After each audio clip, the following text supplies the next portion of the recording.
दोस्तों हमारे चैनल पे आपका स्वागत है। तो आज हम 73 टीपीए के बारे में बात करने वाले हैं। इससे पहले के सारे सेक्शंस जो थे हमारे कंप्लीट हो चुके हैं।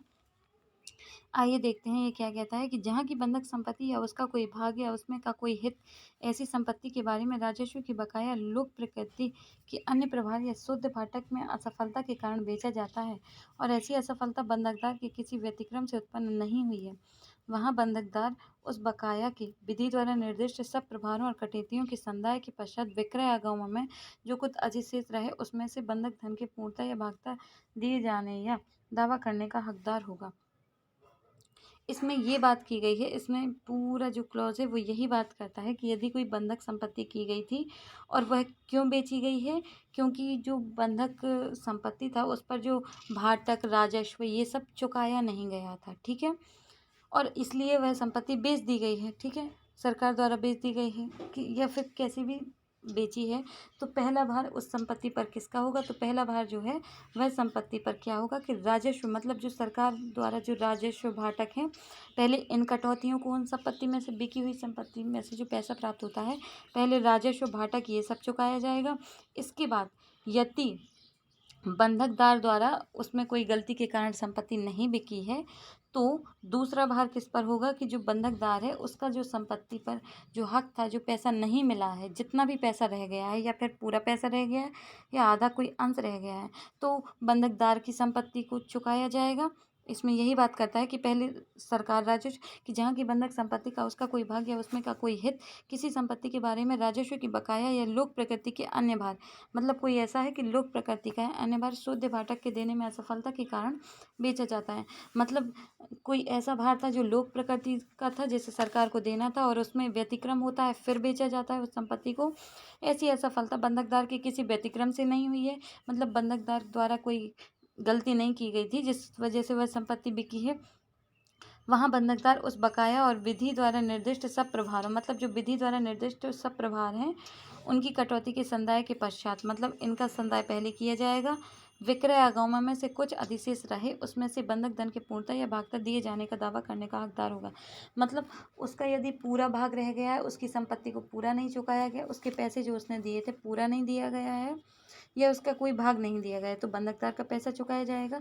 जहाँ की बंधक संपत्ति का उसका कोई भाग या उसमें का कोई हित भूमि अर्जन अधिनियम या स्थावर संपत्ति के आवश्यक अर्जन के लिए उपबंध करने वाले किसी अन्य तत्समय प्रबंध अधिनियम के अधीन अर्जित किया जाता है, वहाँ बंधकदार बंधककर्ता को प्रतिकर के रूप में शुद्ध रकम में से बंधक धन के पूर्णता या बंधक संदाय का दावा करने का हकदार होगा। इसमें ये बात करता है कि यदि कोई संपत्ति है अर्जित की गई है, भूमि अर्जन अधिनियम 1854, जहाँ की बंधक संपत्ति या उसका कोई भाग, संपत्ति का या उसका कोई भाग भूमि अर्जन अधिनियम 1894 या स्थावर संपत्ति के आवश्यक अर्जन के लिए उपबंध करने वाली किसी तत्समय प्रवृत्त अधिनियम के अधीन अर्जित किया जाता है। मतलब जैसे कि आप लोग जानते हैं कि सरकार में कभी कभी किसी की ज़मीन चली जाती है तो उसका जो मुआवजा मिलता है ये उसकी बात करता है कि भूमि अर्जन अधिनियम के अधीन यदि संपत्ति किसी विधि के अधीन सरकार के पास चली गई है, वहाँ बंधकदार बंधककर्ता को प्रतिकर के रूप में शुद्ध रकम में से बंधक धन की पूर्णता या भागता संदायों का दावा करने का हकदार होगा। इसमें यह की गई है कि जो भूमि थी उसको या उसके किसी भाग को अर्जन कर लिया है, मतलब सरकार के पास चली गई है, तो उसमें से जो पैसा दिया जाता है जिसे हम मुआवजा कहते हैं, जो पैसा मिलता है, तो पहला भार उस पर किसका होगा? वहाँ बंधकदार बंधककर्ता को प्रतिकर के रूप में शुद्ध रकम में से बंधक धन के पूर्णता या भागता संदाय का दावा करने का हकदार होगा। तो पहली बात यह है कि उस पर यदि कोई प्रभार है जो पूर्व का प्रभार है, ठीक है, इसको हम आगे देखेंगे। इसमें यह है कि वह उसमें से जो पैसा मिलता है अर्जन के अधीन अर्जित किया जाता है, वहाँ बंधकदार जो है बंधककर्ता को प्रतिकर के रूप में शुद्ध रकम में से, मतलब जो बंधककर्ता को उसने प्रतिकर के रूप में जो पैसा दिया था, बंधक धन की पूर्णता या भागता संदाय का दावा करने का हकदार होगा। मतलब जो उसने पैसा दिया था बंधकदार ने, तो वह उससे वसूलने का हकदार होगा। यदि संपत्ति कहाँ चली जाती है? सरकार के पास चली जाती है, तो क्या होता है? तो फिर ये होता है कि बंधकदार के पास भले ही संपत्ति थी पर वो कहाँ चली गई? सरकार के पास चली गई। तो उसमें से जो मुआवजा मिलता है तो वह उसका मुआवजा में से पहले पैसा किसको दिया जाएगा? पहले उस बंधक जो दार है उसको उसका पैसा चुकाया जाएगा। तीसरी बात की गई है, ऐसे दावे पूर्वगामी विलंगमों के दावों के सिवाय अन्य सब दावों के विरुद्ध अधिभावी होंगे, इस बात के होते हुए कि बंधक पर मूलधन शुद्ध नहीं हुआ है, परिवर्तित किए जा सकेंगे।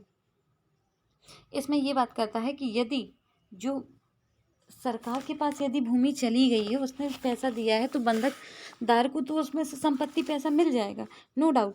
पर उसके पहले क्या है कि यदि उस पर पूर्व विलंगम है, यदि उसका पूर्व का भार है कि उस पर से, जैसे उस संपत्ति है, उस संपत्ति पर ऐसा कहा गया था किसी की है कि उस पर भरण पोषण होगा या किसी भी प्रकार का किसी को उसमें से इतनी संपत्ति दी जाएगी, तो पूर्व का विलंगम उसको पहले हटाया जाएगा। उसके बाद वह अधिभावी होगा किसके ऊपर, वह हर चीज़ पर अधिभावी होगा। मतलब सबसे पहले क्या चुकाया जाएगा, पूर्व का विलंगम, फिर उसके बाद सब पर अधिभावी होगा। मतलब कोई और भी बात है तो उस पर वो बात नहीं आएगी। और क्या होगा कि बंधकदार की संपत्ति, बंधकदार को जो संपत्ति उसने जो पैसा दिया था उसका चुकाया जाएगा। इस बात के होते हुए कि बंधक पर मूलधन शुद्ध नहीं हुए परिवर्तित किए जा सकते हैं, कि ये बात हो भी कि बंधक मूलधन जो शुद्ध नहीं हुआ था, तो क्या हो जाएगा, मूलधन शुद्ध नहीं हुआ था, फिर भी क्या होगा, संपत्ति पहले पूर्वगामी विलंगम पहले भार को चुकाया जाएगा, भले ही मूलधन ना दिया गया हो। इसके लिए जरूरी नहीं है कि मूलधन दे दिया हो फिर पूर्वगामी विलंगम, नहीं, पहले पूर्वगामी विलंगम, पहले पूर्व का भार चुकाना होगा, इसके बाद उस बंधकदार को संपत्ति में से पैसा दिया जाएगा। तो थैंक यू दोस्तों, आज के लिए सिर्फ इतना ही। यदि आपको वीडियो अच्छा लगता है तो आप सपोर्ट कर सकते हैं, कमी लगती है तो आप बता सकते हैं। Thank you, bye bye.